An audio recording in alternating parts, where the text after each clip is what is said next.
Le communiqué de presse signé hier par le ministre camerounais des Transports est un appel à la prudence à l'endroit des populations du septentrion, de certaines parties des régions du nord-ouest et du sud-ouest. Ces dernières sont sous la menace d'un panache de poussière qui provient du désert du Sahara. Celui-ci constitue un danger non seulement pour la santé, mais aussi pour la navigation aérienne et le transport terrestre. Cette tempête de poussière est susceptible de causer d'importantes maladies, notamment des maladies oculaires qui sont relatives à la vue, les maladies respiratoires, n'est-ce pas, qui sont susceptibles d'être contactées à travers les voies respiratoires, les voies nasales en particulier, et puis les maladies de la peau également.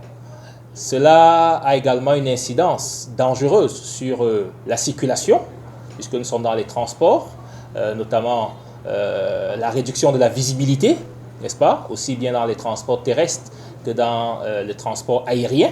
Le panache de poussière s'apparente au tourbillon. Cependant, il agit sur un rayon beaucoup plus large, avec des vents qui se déplacent à une grande vitesse et qui lui permettent de transporter des particules lourdes. Il est aussi l'un des effets néfastes des changements climatiques qui s'accentuent chaque jour davantage. Avec le dérèglement climatique, et vous avez suivi l'année passée le phénomène entre guillemets de neige, n'est-ce pas, qui a été évoqué dans l'ouest du pays, notamment au niveau de Bana, n'est-ce pas, où les services compétents du ministère des Transports ont bien entendu donné la bonne information relativement à ces grêles, n'est-ce pas, qui n'avaient rien à voir à la neige européenne.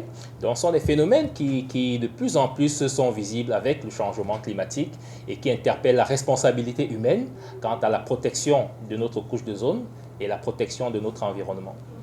Au-delà de se protéger contre ce panache de poussière, il est donc aussi question de lutter contre la pollution afin de réduire ces phénomènes météorologiques de plus en plus récurrents et dangereux.